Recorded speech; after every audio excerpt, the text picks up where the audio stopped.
Assalamualaikum warahmatullahi wabarakatuh.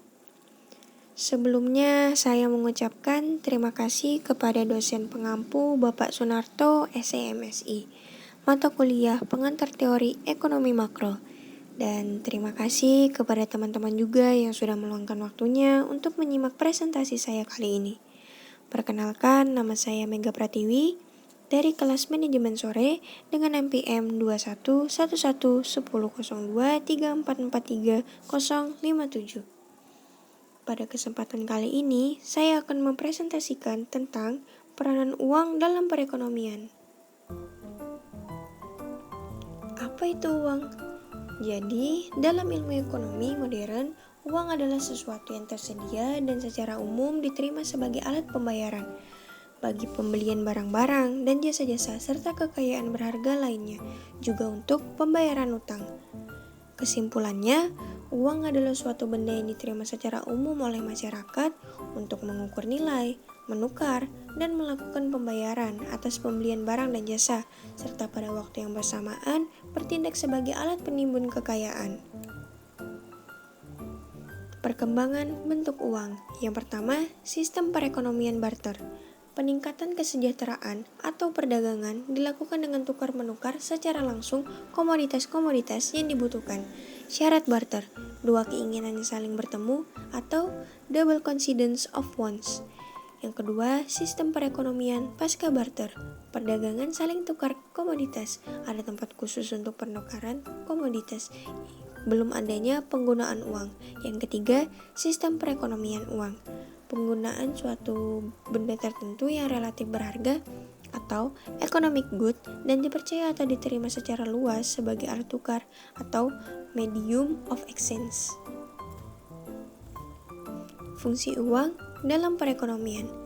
Menurut ilmu ekonomi, uang digunakan sebagai alat perantara dalam berdagang dan memiliki dua kelompok fungsi, yaitu A. Fungsi asli. Yang pertama, uang sebagai alat tukar guna mempermudah kita untuk mendapatkan suatu barang. Yang kedua, uang sebagai alat ukur mampu menentukan besaran nilai suatu barang. B. Fungsi turunan. Uang sebagai alat pembayaran berbeda dengan uang sebagai alat tukar. Yang kedua, uang sebagai penunjuk harga memiliki nilai yang berbeda-beda. Yang ketiga, uang sebagai alat pembayaran utang digunakan untuk melunasi utang piutang. Yang keempat, uang sebagai alat penimbun kekayaan dapat digunakan ketika ada keperluan mendadak. Syarat-syarat uang. Yang pertama, dapat diterima secara umum. Uang harus dapat diterima secara umum sebagai alat pembayaran dengan nilai yang layak untuk proses pertukaran atau perdagangan. Yang kedua, memiliki nilai yang stabil dari waktu ke waktu dengan jaminan pemerintah. Keberadaan uang harus memiliki nilai yang stabil, tidak berubah-ubah atau telah ditetapkan. Yang ketiga, mudah dibawa dan ringan. Yang keempat, memiliki kualitas dan nilai yang telah ditentukan. Nilai dari uang biasanya ditentukan dari bahan bakunya, sehingga memiliki standar yang ditentukan. Yang kelima, terbuat dari bahan yang tahan lama. Selain memiliki nilai standar bahan baku yang digunakan untuk membuat uang, harus merupakan bahan yang tahan lama dan tidak mudah rusak. Yang keenam, dibuat dalam jumlah terbatas dan tidak dapat dipalsukan. Uang harus memiliki karakteristik yang tidak mudah untuk ditiru. Yang ketujuh, dapat dibagi tanpa mengurangi nilai dan kualitas.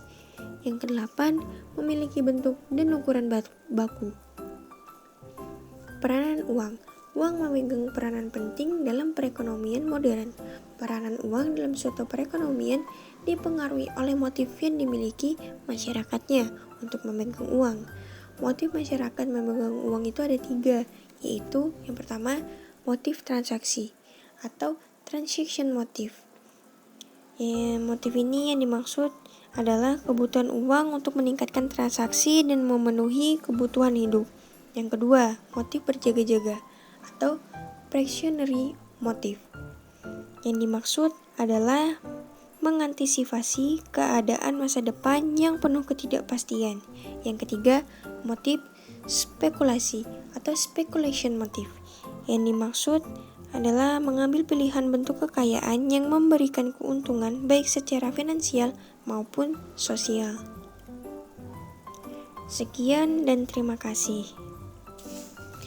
yang telah menyimak dan mendengarkan presentasi saya, dengan harapan apa yang saya sampaikan bisa dipahami dengan baik. Mohon maaf bila ada kesalahan. Semoga kita bisa bertemu di lain kesempatan. Wabillahi taufiq wal hidayah. Wassalamualaikum warahmatullahi wabarakatuh.